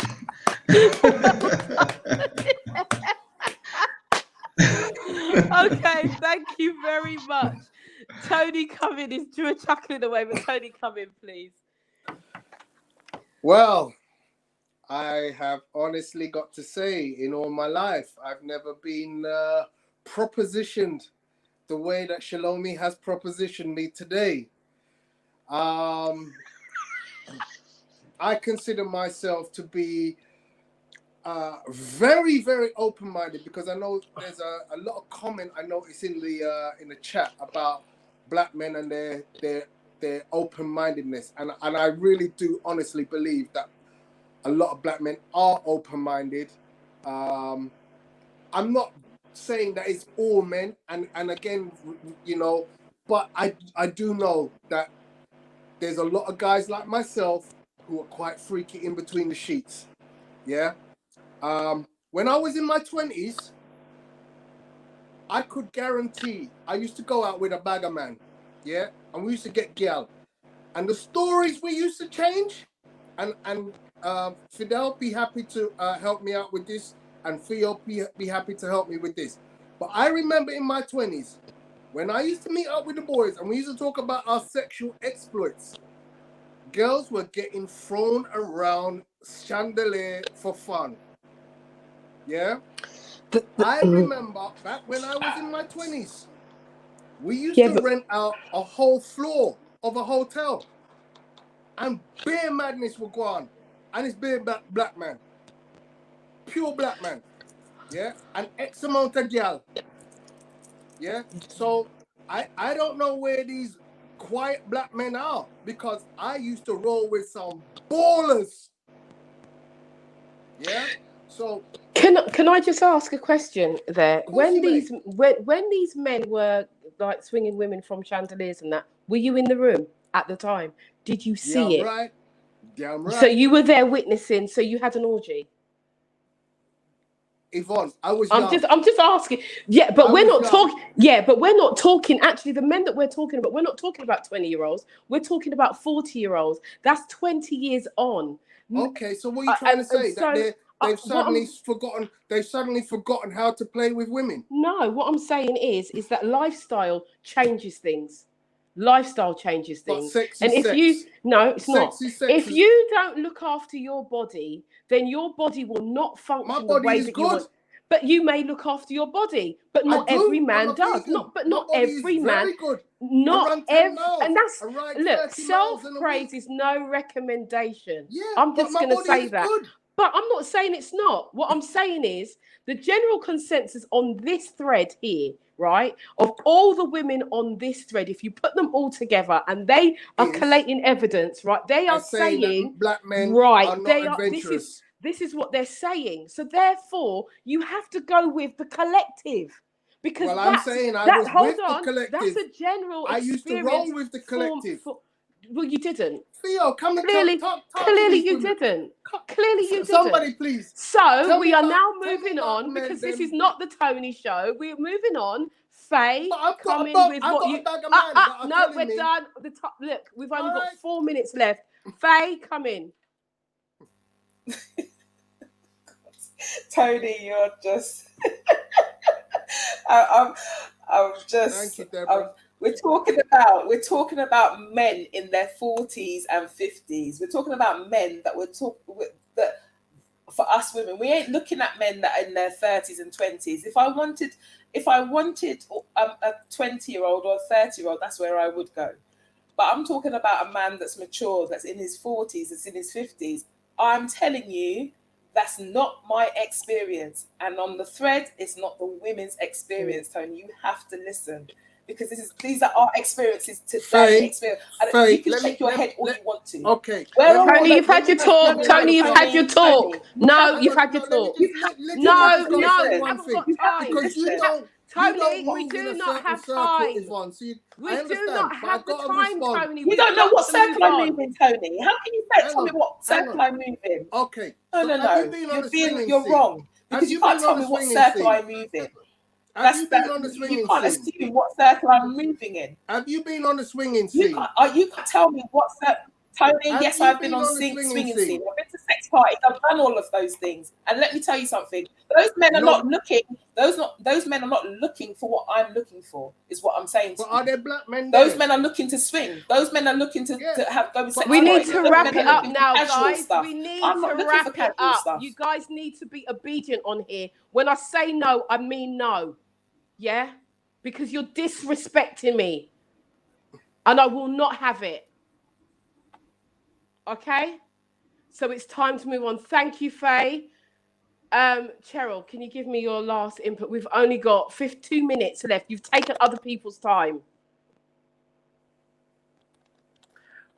Basically, I've learned what's in my experience. A lot of black men say they don't do things in public or with their friends and do the same thing in private. Tony, don't take it personally. It's a general consensus. No one's talking about you in personally.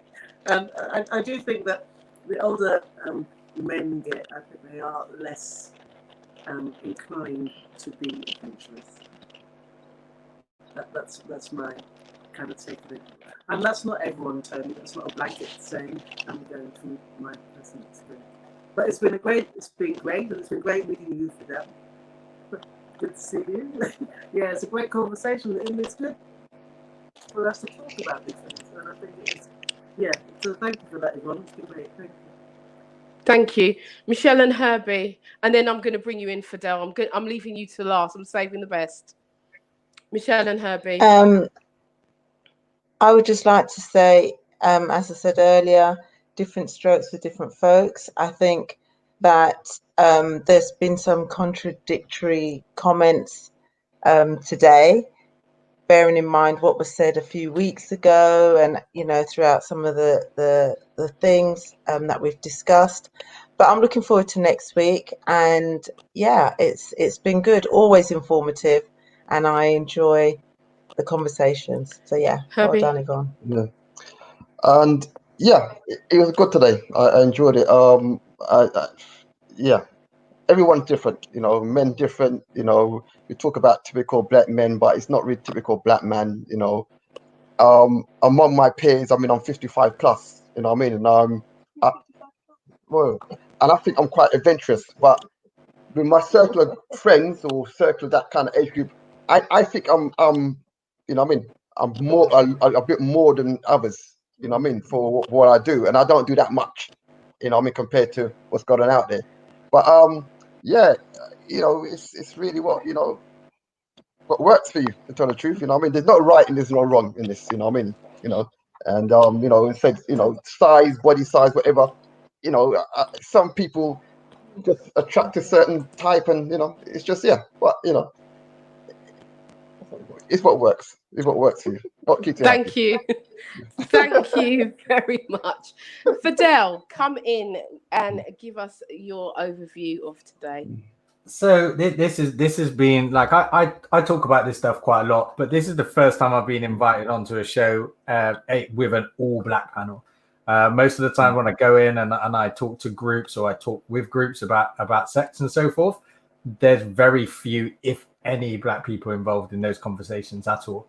So I think it's really, really, really important in order for us to be sexually adventurous, whether that's in a couple, as an individual, or as a societal group. Adventurous sex needs to come in a safe space, right, for men and women. And that's whether it's a conversation or whether it's the actual activity itself. For most people, we need safe spaces. So whether it's a safe space with a relationship with somebody that you trust, whether it's panel shows like this, so people can hear people like us talking about this openly. This will have given a lot of other people confidence to explore their sexuality, just listening to us being sexually open. So I think I've learned that this is something that's really, really needed, and I think this conversation needs to be broadcast on a bigger scale, and needs to be had on big platforms for sure. I think it's really important. Thank you for your input. Right, so there were some questions. We are slightly over time, but there are some questions. Yes, the show is every Tuesday between 10 and midnight. Yes, we always have a panel. I do try to get as many men and many women to have equal. We are looking for some males to join the panel also. And we do have quite a few females on panel, but we do want to get that as equal for the men as well. I'm very grateful to our panel members, every single one of them who contribute every week, and I hear every week without fail. So I do want to thank you. Just to let you know that next week will be a recorded show. The next 2 weeks will be two recorded shows, and on I think it's the 15th it works out to be, we'll be back with a live show which will look a little bit different. We've still got the panel, but it will be a little bit different. I'm taking a bit of a break. I'm taking 2 weeks holiday. So, but there will be shows here. They're already programmed and good to go. So I just want to give you the exact date of when we come back with the live show, and we are coming back with a bang. And it will be the 15th of September. We will be coming back. So I'm hoping that Fidel will join us on panel. And also Chastity has already said, we've got Anita. I think Anita's been talking in the thread as well. She'll be here as well. And we are also looking for one more male sex therapist as well to join us. This series is going to go on. We've got maybe another 2 to 3 to maybe 4 more shows on sex. But the one we're coming back to, we will be looking at toys, sex toys for men and sex toys for women. We are going fully ham. We're going in like Flynn. We are. And so this is what's going to make the show. So we're going to have a bit of a break, and then we're coming back with something. So guys, in the next 2 weeks, gather up your thoughts. Gather up all your feelings, and if you've never had an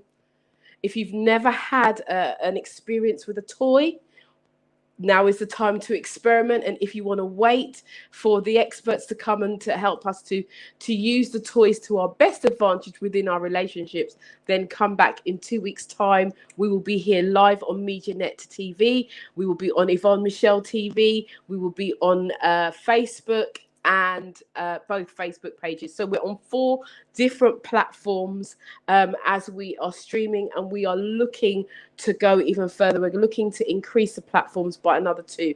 So we are growing. The show is growing. So please do tell your friends, do tell family, tell people, your associates at work, do let them know about the show.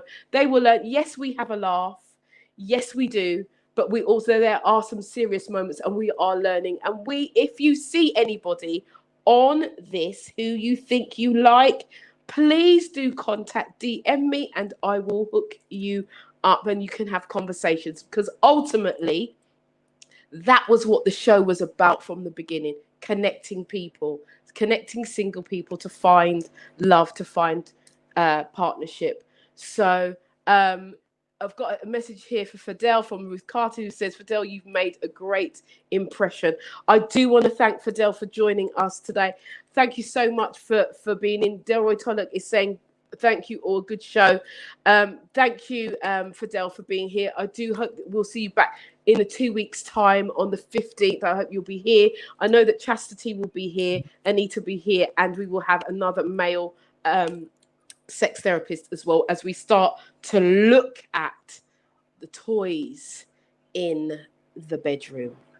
Okay, guys, my panel members, I want to thank you for thus far 22 episodes. Thank you as well. 22 episodes every week. I want to thank all of you, especially those who've been here from day one. Tony, you've been here from day one. You've supported this show. Cheryl's been here also from day one. Theo was here from near enough the beginning. As Shalomi, Faye's come in. Michelle and Herbie have come in. So I just want to thank everybody. Those of you who are on Facebook, want to thank you for your constant support. Those of you who are on YouTube, thank you for your constant support. And we will be back live with the toy show. Oh yes, Toy Story. We're going to have our own Toy Story. Good luck, Fidel. Yeah. I look like I'm going to have to move, I think. I don't know. You're going to have to come down south. I don't think we're going to see Fidel again. Well, Fidel, are you going to be here on the 15th, Fidel? Are you going I think he'd be worked out by then, man. I think he'd be worked out. I believe so, yeah. Yeah, I don't know. I know what toy I'm buying. I'm buying some sort of I don't know. We know what toy toy Shalomi's buying as well. So guys, I bid you a good night. Again, there will be 2 shows in the pipeline, pre-recorded shows for the next 2 weeks, and then we're coming back with a bang on the 15th of September with the live show. So guys, I want to wish you all well. Have a great rest of the week. Look after yourselves and be happy, be safe, and we will see you again soon. Ciao for now, guys. Say goodbye. Say your goodbyes. Bye.